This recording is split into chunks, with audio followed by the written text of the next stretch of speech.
Le Seigneur soit avec vous.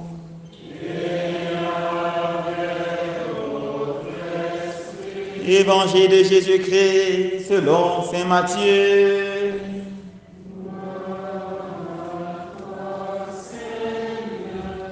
Chapitre 5, versets 1 à 12.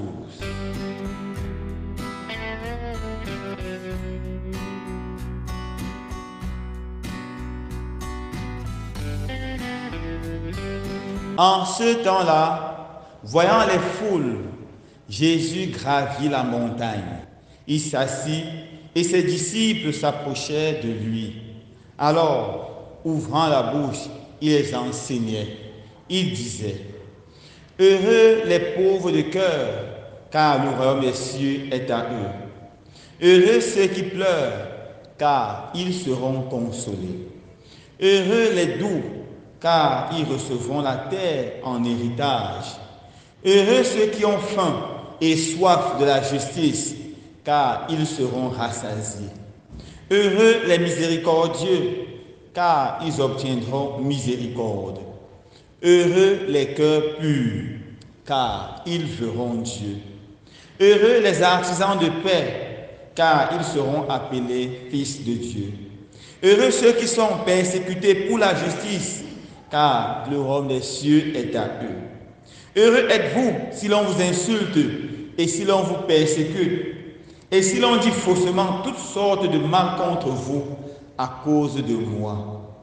Réjouissez-vous, soyez dans l'allégresse, car votre récompense est grande dans les cieux. Acclamons la parole de Dieu.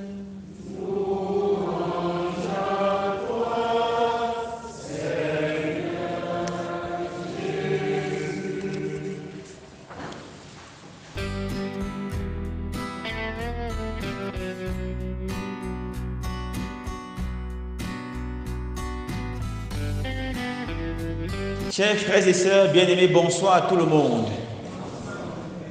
Aujourd'hui, dans notre diocèse, le diocèse de Bafoussam, nous célébrons avec beaucoup de joie la Toussaint.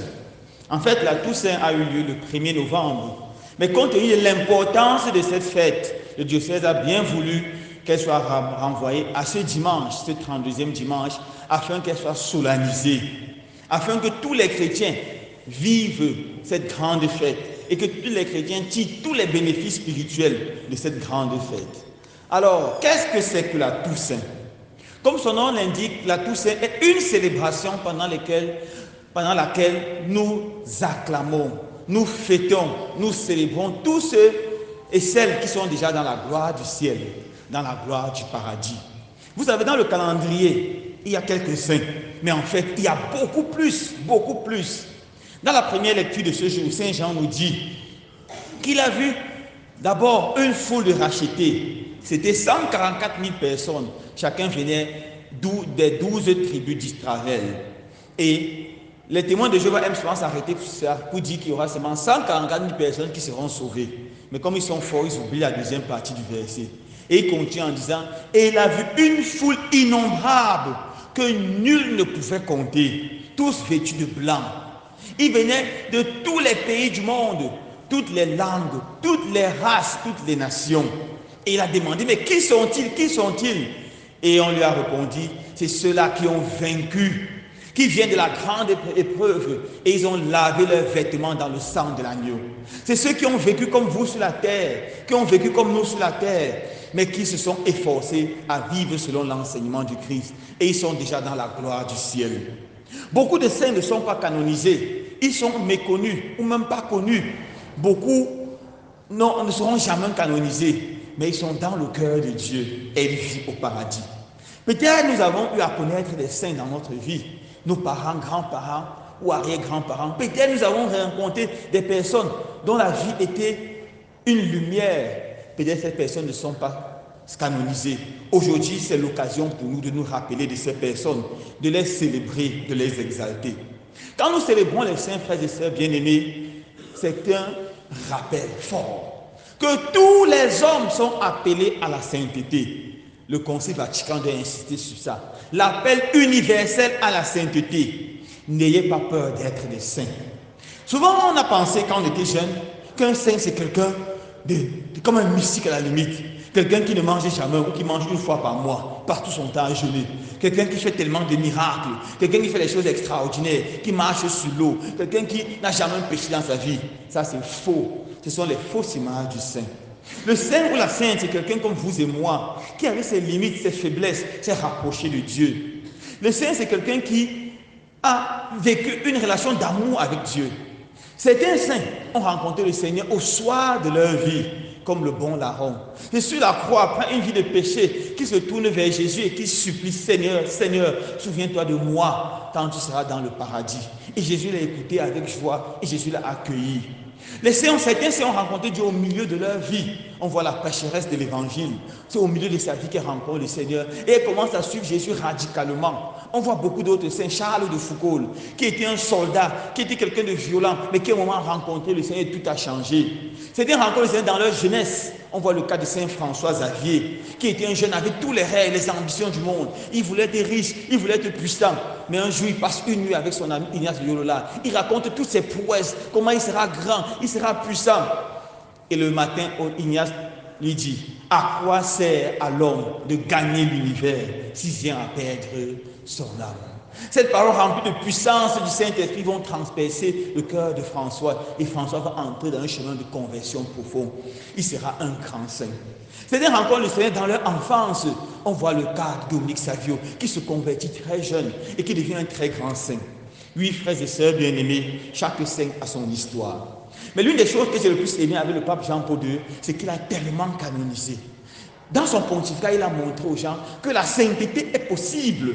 Il a canonisé toute personne. Il a canonisé les couples. On peut être homme et femme mariés et on est saint. Ce n'est pas la prérogative des prêtres religieux et religieuses. Non. Il a canonisé les jeunes. Il a canonisé des vieillards. Il a canonisé des prêtres, des religieuses. Il a canonisé toutes les catégories du peuple de Dieu pour nous montrer que, frères et sœurs, la sainteté est possible. Quand nous célébrons les saints, nous les acclamons, nous remercions le Seigneur pour ce qu'il a fait de grand dans leur vie, mais nous nous laissons interpeller par eux. Saint Augustin, un jour en méditant sur la Toussaint, sur les saints, a dit quelque chose qui m'a tellement touché. Si eux, ils ont pu atteindre la sainteté, pourquoi pas nous? Pourquoi pas moi? Ça, c'est la question que chacun doit se poser aujourd'hui. S'ils ont atteint la sainteté, pourquoi pas moi? Atteindre la sainteté, ça n'a rien de compliqué, ça n'a rien de mystique, ça n'a rien d'extraordinaire. En fait, mes frères et sœurs, atteindre la sainteté, c'est quelque chose même de normal et de naturel pour nous les chrétiens. Être saint, ça veut dire quoi finalement? Ça veut dire mener une vie chrétienne ordinaire, remplie d'amour. Être saint, ça veut dire se comporter comme un chrétien se comporter, aimer son prochain, vouloir le bien à son prochain, se sacrifier pour son prochain. Être saint pour un père de famille, c'est s'occuper de sa femme, de ses enfants. Est-ce que c'est compliqué? Être saint pour une mère de famille, c'est s'occuper de son mari, de ses enfants. Être saint pour chacun, c'est de prendre son devoir d'État au sérieux. Si tu es un professeur, enseigne tes élèves comme si c'est Jésus que tu enseignes. Si tu es un médecin, soigne tous tes malades comme si c'est Jésus lui-même que tu soignes. Si tu es un commerçant, revois dans tous tes clients le visage de Jésus. C'est ça que veut dire être saint. C'est ça. Et ce n'est pas compliqué. Et finalement, Jésus nous donne le chemin le plus court pour atteindre la sainteté. C'est le chemin des béatitudes que nous avons écouté dans l'évangile de ce jour. Seul l'amour peut nous rendre heureux. En fait, frères et sœurs bien-aimés, le bonheur véritable, le bonheur vrai, c'est d'aimer et de se sentir aimé. Jésus nous a aimés le premier et il a donné sa vie pour nous. Nous devons répondre à cet amour de Jésus et entrer dans cet univers ou dans cette grâce de la sainteté. Dans ce chemin que Jésus nous propose des béatitudes, il nous propose un chemin d'amour simple. Il nous dit, heureux les pauvres de cœur. L'amour, mes frères et sœurs bien-aimés, n'aime pas ceux qui sont imbus d'eux-mêmes, les orgueilleux, les suffisants, ceux qui s'accrochent à leur sécurité ou à leur compte en banque, qui était leur privilège, qui s'accrochent à leur privilège ou bien à leur diplôme, qui aiment les étaler. L'amour aime la simplicité, la franchise, la parole qui vient du cœur. Le pauvre de cœur est celui qui ne se place jamais au-dessus de son frère, de sa sœur. Seigneur, apprends-nous à être pauvres de cœur pour entrer dans ce chemin de sainteté. Heureux les doux, l'amour ne supporte pas la violence, les injures, qu'elles soient verbales ou qu'elles soient physiques. Tant de gens se déchirent et ne peuvent plus s'aimer. Tant de familles sont divisées à cause de la violence. Ils se sont fait trop de mal. Ils ont détruit l'amour. L'amour aime la douceur. Il fait reculer la bestialité grâce au respect et à la non-violence. Seigneur Jésus, donne à chacun de tes enfants un cœur doux et humble, un cœur semblable au tien. Heureux ceux qui pleurent. L'amour est capable de remettre debout ceux qui souffrent, ceux qui pleurent, ceux qui sont blessés, blessés par la vie, blessés par les injustices. L'amour est capable de pleurer son propre péché, de reconnaître sa faute et de demander pardon. L'amour est capable de recréer et de redonner vie. Seigneur Jésus, apprends-nous à pleurer avec ceux qui pleurent. Apprends-nous à travailler pour consoler ceux qui souffrent et apprends-nous à pleurer sur nos péchés. Heureux ceux qui ont faim et soif de justice. L'amour ne supporte pas l'injustice. L'amour ne reste pas indifférent devant le mal, l'injustice faite à son frère, à une autre personne. L'amour fait craquer les privilèges. Il renverse les puissants de leur trône. Il élève les humbles. Il comble de bien les affamés et renvoie les riches les mains vides. Seigneur, apprends-nous à travailler pour que le monde soit plus juste et fraternel, pour que le pauvre, le faible ne soit plus écrasé, piétiné. Heureux les miséricordieux. Le plus grand signe d'amour, c'est la miséricorde de Dieu. C'est-à-dire donner à l'autre la possibilité de se relever d'un échec. Refaire confiance à celui qui nous a blessés. L'aimer malgré tout. Ou plutôt, l'aimer avec ses échecs et ses limites. Aimer, c'est pardonner. Et c'est ce qu'il y a de plus grand et de plus beau, le pardon. Mais aussi ce qu'il y a de plus difficile dans l'amour.